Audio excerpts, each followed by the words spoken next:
Okay, so as we mentioned, populations can change over time, and we looked at like different populations of organisms and where we talked about overpopulation with the kangaroos, and we looked at the spread of disease.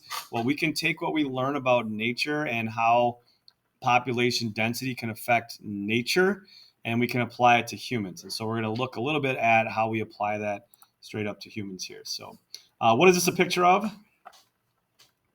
Anybody know?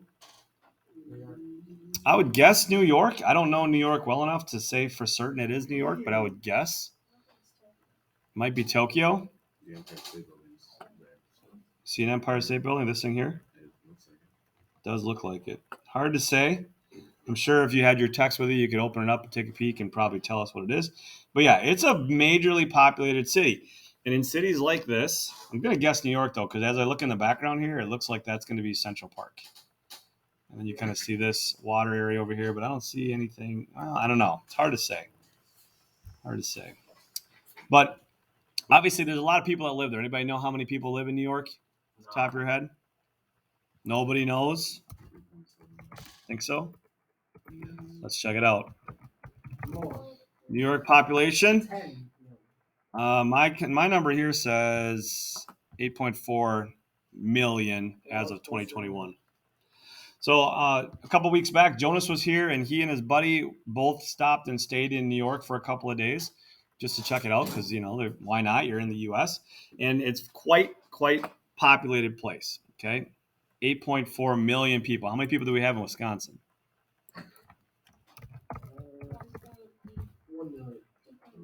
5.8 million people live in Wisconsin. So there are fewer people in Wisconsin than there are living in New York. I wonder if that was city though. Did I do New York City?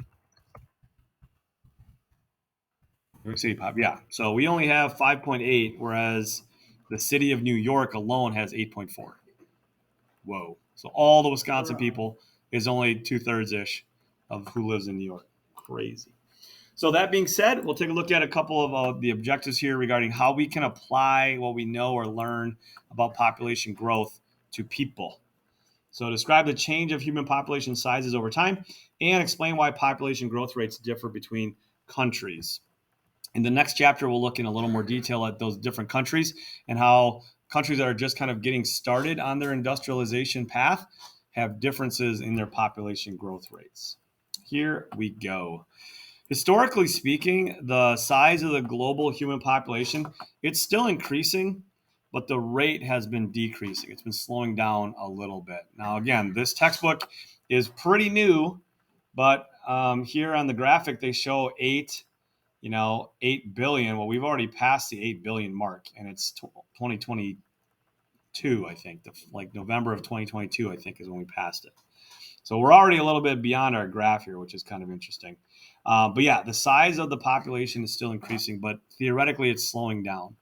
And some of the reasons behind that have to deal with how many people are being born, how many people are dying, and the choices that people are making regarding reproduction. So I have no idea if you guys are even considering, getting married, having kids, etc. But chances are you're probably not going to have a family of like 12 kids, I would guess, because to be honest, a family of 2 or 3 kids is pretty expensive, and like it'd be hard to keep more than a couple of kids in today's day and age. Does that make sense?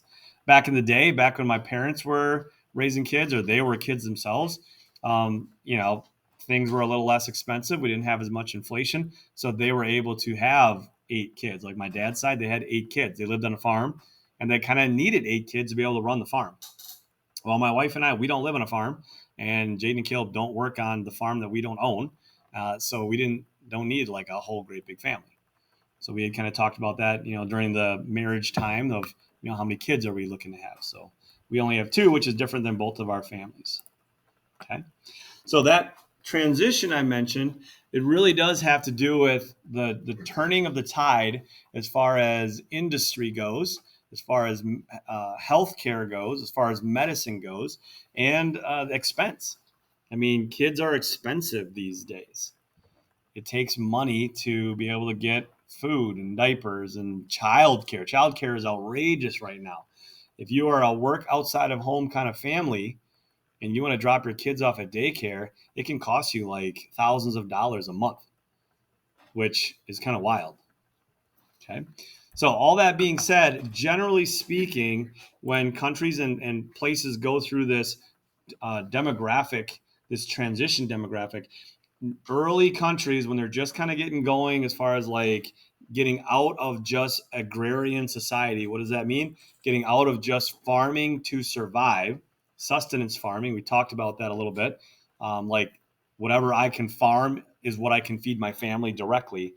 When countries move past that stage of their development, we start seeing these other trends in their populations. So early on, you got to have a lot of kids because you're going to lose some kids. So your birth rates and death rates are both high. You may not have good medicine. You may not have access to clean water. You may not have insulation in your home. You may be living in a place where there are tigers that can eat you. So families would have many kids because chances are they would lose some of them. Some would die. So to be able to have enough population to survive that place, you got to have more kids. But then in stage 2, the death rate starts to fall, but the birth rate remains high. Not having as many people die off. That generation here in the US was probably like my grandparents' generation. So for Caleb, it would be his great grandparents' generation. They were having more people, but those people are still surviving. Like they still live. Like you hear about the baby boomers, people who are in like World War II, they're starting to pass away now in their 80s. Well, 50 years ago, even 100 years ago, people were dying more like in their 60s and 70s or maybe even 50s. Well, now people are living longer lives. Like if you guys keep, if medicine keeps improving to the point that it is, and you guys, take care of yourselves, you could see 80, maybe even 90. You guys could get that old. And so that's a change. So because of that, there's our death rates are decreasing, but our birth rates still remain high kind of when you're in stage 2. And the US now technically is in stage 3, where our birth rates are kind of dropping off because we don't need to replace our people as much because people aren't dying as much because we have better medicine and better nutrition and better healthcare and those kinds of things. So US is kind of in stage 3. So how does that look like in other countries? Okay, one last point here. We get to the growth rate of being 0, where your death rate and your birth rates are kind of evened out. So there really isn't any growth. You're just kind of maintaining the size of your country or your place. So what does this look like? Here are 3 different age structure diagrams, and we'll see a couple more in the next section. But we look at these age structure diagrams. This country of Niger has an age structure where the majority of their people are ages 0 to 4. I mean, these are the biggest parts of their bar. So they have a lot of babies being born. And then as you get older, the 5 to 9s, you can see, are a good percentage. And then 10s to 14s. And then it gets thinner and thinner and thinner because in this country, they're kind of a developing country. They don't have as much medicine. They don't have as much healthcare. They don't have as much access to clean water and things. So people don't live very long. They kind of die a little earlier than they do in the US. Okay. In the middle graph, you can see this is the US, and it's kind of even. Like I said, we've got people that are in their 90s. Niger does not. And as you kind of trickle down, you can see it's definitely more even throughout. So we are in a slow growth kind of a stage. Japan, on the other hand, and this is my last topic here, is on a negative growth rate. So they are growing kind of negatively. Actually, that wasn't even our bell. Never mind. They're growing negatively because you can see once their 70, 80-year-olds die off, the underneath is going to be narrow. Like they do not have a lot of little babies. You can see down here, there's not many babies to replace the numbers of people that are going to be passing away up above. So literally Japan, they have campaigns in their country where they're asking people to get married and have kids. Because if they don't, Japanese culture and Japanese economy is going to falter and be a problem because there just literally won't be people. So that's kind of wild, isn't it? So these 3 different kind of growth patterns can show this. Like I said, the first one here, this is a developing country. This is the US. We're kind of in that stage 2, stage 3. And then this is Japan. They are in that last stage where they're not replacing the people that are going to be passing away fast enough. Like they're advertising, have babies, get married, have kids.